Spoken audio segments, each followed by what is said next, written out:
అంటే మా అమ్మగారికి సంతానం లేదు. 2-3 సార్లు గర్భం నిలకపోవడం వల్ల ఆవిడకు పుట్టుకతో 2 చెవులు లేవు. మా అమ్మగారికి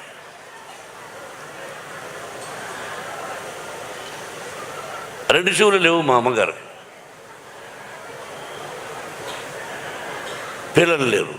నాన్నగారు ఎలిమెంటరీ స్కూల్ టీచర్. ఆయన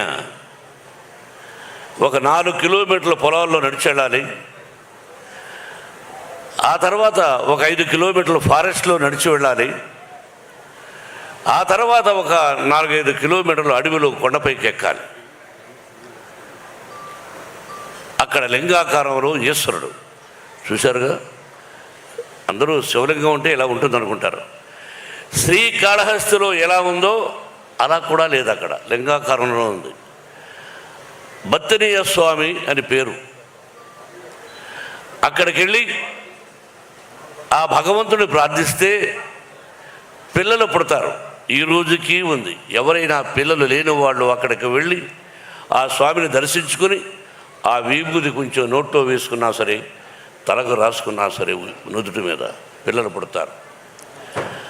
ఆ రోజుల్లో మా అమ్మ నాన్న అక్కడికి వెళ్ళి మా నాన్నగారు ప్రార్థించారు. మా అమ్మకు ప్రార్థించడం అంటే ఏమిటి తెలియదు, చెవులు లేవు, అమాయకురాలు. 5 మంది సంతానాన్ని ఇచ్చాడు పరమేశ్వరుడు. చెవులు వినిపించని నా తల్లికి 5 మంది సంతానం.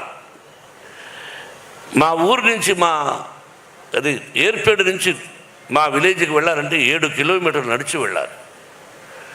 మాది మధ్యతరగతి కుటుంబం, దానికంటే కూడా ఇంకా తక్కువ. నేను అప్పుడప్పుడు ఈ మధ్యనే చెప్పా, 5 మంది సంతానాన్ని అప్పుడప్పుడు నా తల్లి 7 కిలోమీటర్ల భుజాల మీద వేసుకొని నడిచి వెళ్ళింది. మా తల్లి, అమ్మా ఎక్కడున్నావు అని అప్పుడప్పుడు అనిపిస్తూ ఉంటుంది. నా కంఠాన్ని, నా మాటల్ని 10 మంది మెచ్చుకుంటుంటే ఆ మాటలు నా తల్లికి వినిపిస్తే ఎంత బాగుండేది పరమేశ్వర అనుకున్నాను. ఇలా సంఘటనలు ఇలా ప్రారంభమైంది నా జీవితం. తిండి తిని తినక, చెప్పులు ఉండి లేక స్వయం కృషితో పైకి వచ్చాను. మా గురువుగారు దాసనారాయణరావు గారు, భయం అన్నది జీవితంలో ఉండకూడదు. What for when I'm not doing mistake. నేను తప్పు చేయనప్పుడు వయసుడై అదే నా పిల్లలకు విద్యాలయాల్లో నేర్పిస్తున్నాను. నా విద్యాలయాల నుంచి ఐపీఎస్లు అయ్యారు, ఐఏఎస్లు అయ్యారు, డిఎస్పీలు అయ్యారు, కమిషనర్ ఆఫ్ అది ఏంటిది ఢిల్లీలో ఎలక్షన్ కమిషన్స్లో పనిచేస్తున్నారు.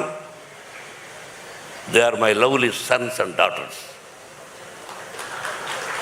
They are studying. దే మా మోహన్ బాబు యూనివర్సిటీలో చదివి వెళ్ళిన వాళ్ళు. భావి భారత పౌరులు మీరు. క్రమశిక్షణతో ఉండండి, ధైర్యంతో ఉండండి, తలవంచకండి అని చెప్పేవాడిని, చెబుతున్నాను కూడా. కాబట్టి అటువంటి జీవితం నాది. ఇంకా జీవితాన్ని ఎంతో ఉంది, మీకు తెలుసు. ఈ కన్నప్ప ఆ పరమేశ్వరుడి ఆశీర్వదించాడు. దాదాపు 7-8 సంవత్సరాల నుంచి కష్టపడ్డాడు. నా బిడ్డ ఎలా కష్టపడ్డాడు, ఈ సినిమా ఎలా తీసామనేది నేను చెప్పదలుచుకోలేదు. ఈ సినిమా ఎలా తీసాం, ఏం కష్టపడ్డాం వాళ్ళు చెప్పారు.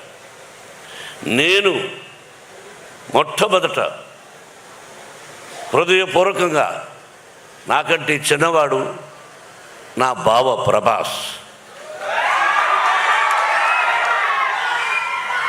బావా అనుకుంటాం కొన్ని సంవత్సరాల నుంచి.